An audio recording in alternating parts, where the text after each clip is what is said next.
Hello and welcome to my elementary art methods final, and I'm a little upset that I wasn't able to do this in the classroom, but that's okay because I do have younger siblings that are excited to do this assignment with me.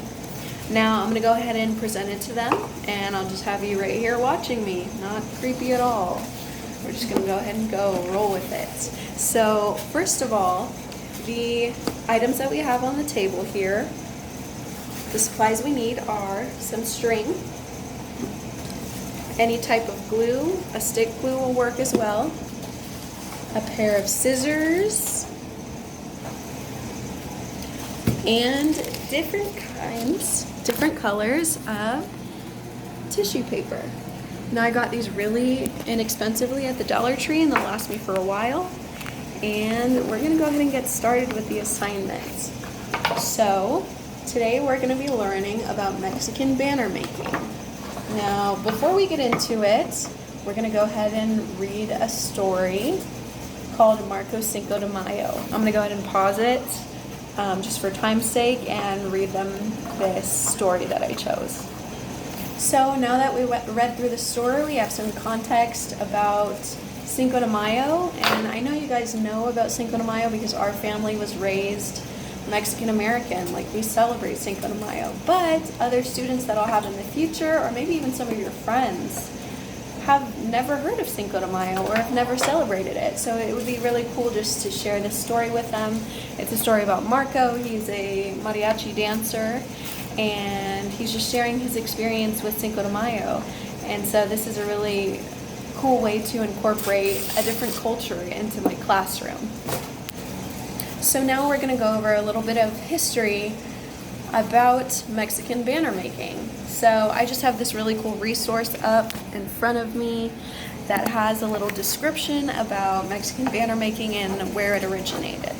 So without further ado, the technique of hand-cut paper is traced back to the 18th century when paper was imported from Mexico to China.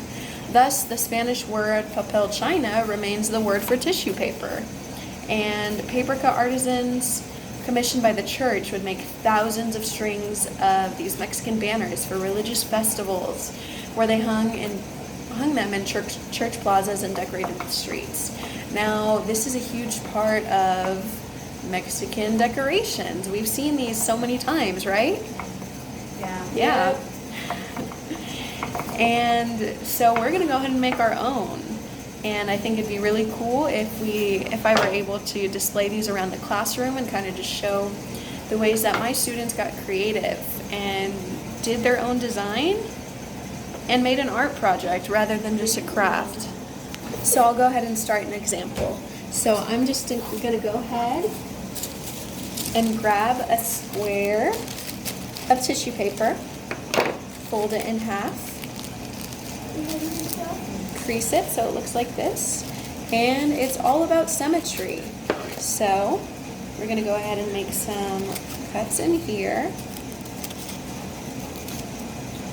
and maybe around, so you guys can feel free to do it however you want to, and I'll leave up pictures of different banners on my laptop screen so that you can just kind of brainstorm ideas. And if you have any questions, obviously just ask me. I'm going to go ahead and pause it while I finish this. So after I made a few more cuts, here is my final.